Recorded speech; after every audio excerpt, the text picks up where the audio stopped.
capacity as senior moderator, I hereby declare the results of the 118th Ultimate Fighting Championships Matt Hughes Forum Predictions event.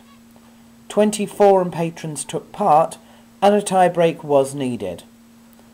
With a correct score of 8 predictions, LC87, Miss Foxy and UFC Fan 2 all went into the tie-break. Miss Foxy presented no tie-break solution.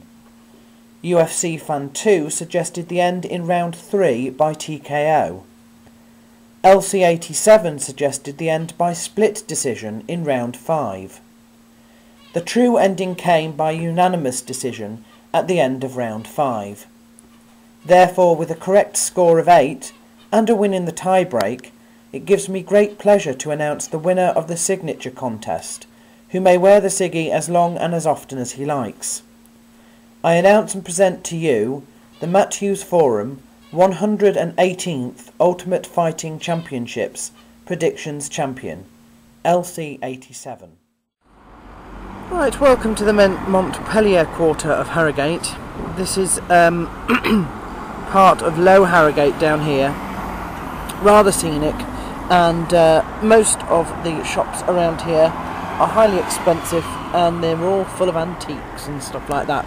It is a rather nice end of town, so to speak. Valley Gardens is in that way. Crescent Gardens, where we filmed last week, is sort of through that way. Betty's, famous tea shop, is at the top of the hill there. And behind us you can see the ends of the Harrogate Stray there. Somehow I managed to miss the information that it was our forum patron called Remy, his wedding a week or two ago. So apologies to him for missing that. I'm not as attentive on the forum as I used to be, it has to be said. So I do miss things from time to time. But anyway, congratulations to him, and I hope him and his wife have a very long and happy marriage. That's not the only wedding, in fact. When I went on my trip, my American Dreams Tour 2 trip, I visited Combat Sports Centre, which is sort of like the nerve centre, if you like, of Sucker Punch Entertainment. And I met a guy called Misha Goodman there, and I have heard, I've known for some time that he was engaged, but I didn't realise he was getting married so soon. And I've just heard that he got married last week, so congratulations to him too. It's come to my attention that our forum patron and moderator, in fact, called Jojo, he has not been so well recently. I believe he had a little bit of an accident in training. I think he said it felt a little bit like he'd broken his neck.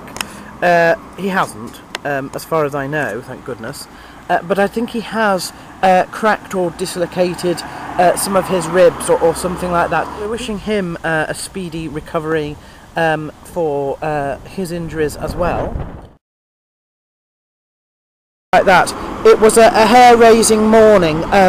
Me and my nan, who's come up, which I'll explain why later, we sat there cutting out little lost kitty leaflets and flyers to be stuck up on lampposts and to be shoved through letterboxes. Actually, they found the cat, thank goodness. I mean, they were looking for it for about 4 or 5 hours in the morning, but it had obviously got scared and come back into the house. So we're quite thankful that it didn't go a long way away. So my nan was up this weekend because she has finally managed to sell her house. She's been wanting to move up here for at least 1.5 years, maybe more than that. And obviously selling her house has been a bit of a nightmare because she's sort of done it right through the middle of this depression. Well, recession. They're worried about it being a double recession at the moment. But anyway, she's finally managed to sell it, which is fantastic. She did have more or less a guaranteed flat up here by somebody who had sort of, it was a verbal contract, I suppose, He was getting to the stage after a year and a half where he said, look, I can't keep it for you much longer. Bless him, having kept it for 18 months or so. But then she sold it. So they've been up to have a look at the flat. But perhaps the most outstanding news this week is that we have finally got round to buying the birds. Firstly, the UFC 20 tickets are here, and so now Blackpool and London can be planned properly this next week. But the birds, we'd ordered a third cage, and that came through last week. So this week I really wanted to go and buy my birds, but my parents were sort of away ferrying my nan around Cumbria, and Tiffany was having her university friends round, and Rosie, of course, being in Leeds. So what happened was, on Saturday after my early, at 3 o'clock, I got a taxi, in fact, over to Leeds to wait for me at the pet store and then take me back. £45 is not bad at all for their back and half an hour's wait, although it didn't take half an hour, obviously, but they were willing to do that, basically, within the price. So I got there. I'd already spoken to the guy to see if they had female zebra finches in, because obviously I wanted two, one for Levon and one for Pettis. I'd got the nest boxes, so that was fine. I just needed the birds. £14 a pair is not bad at all.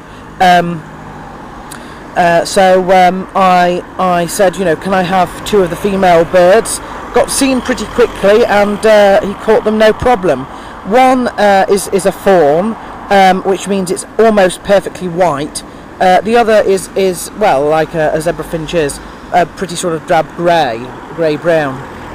Having said that, I think they are absolutely beautiful birds. They truly are. And I wonder if they've been a little bit domesticated as well, because once you've caught the females in your hand, they almost play dead. They don't struggle, they don't wriggle, they just sort of curl up and sit in your hand. I've had them already sat on the end of my finger, and I've only had them 2 days. I haven't been able to do that with my males for about 6 to 8 months now, so that's quite outstanding. I've also noticed the effect on them. It's placated the males no end. Pettis is almost handleable now. And he's only spent 2 days in a cage with Bonnie. Anyway, so I cleared out all the cages. I had the budgies flying around my bedroom. I had the male zebra finches flying around the living room. I'd reset the cages, and I wanted to put one female in each cage, and then introduce the males to avoid territory issues, even though they were new cages. And the guy from the pet shop had put both females in the same box. So it was impossible, and basically they both got out, and all four of the zebra finches were sat on the rail, which was not ideal or intended really, because it meant that they got to interact before they got into the cage. So then I put them into the cages as I found them, and unfortunately I might have split up a pair that would have done quite well together. There's Bev and there's Levon in one cage, and at the moment they go into the cage, and they've even put straw in the cage, but they won't be found, nest, but they won't be found in the nest box together, which is a bit of a concern, and they do seem to be quite hostile to one another. I'm not convinced that Bev is female. I think she is, but because she's a fawn, it's very, very difficult to tell, so we'll have to wait and see what happens there. The other thing is that I'm not sure these women are ready to breed. The males certainly are, but I'm not sure about the females. In the other cage we've got Pettis, and we've got Bonnie. Bev is named after a friend at work, and Bonnie is named after, in fact, our forum patron from Texas. Now Bonnie and Pettis are already crammed together in the same nest box, and that's quite a small nest box as well. It is really quite sweet to look at, but anyway, it's only been a couple of days, well, it's been 2 in fact, so they're probably still settling down, but we'll see what happens there.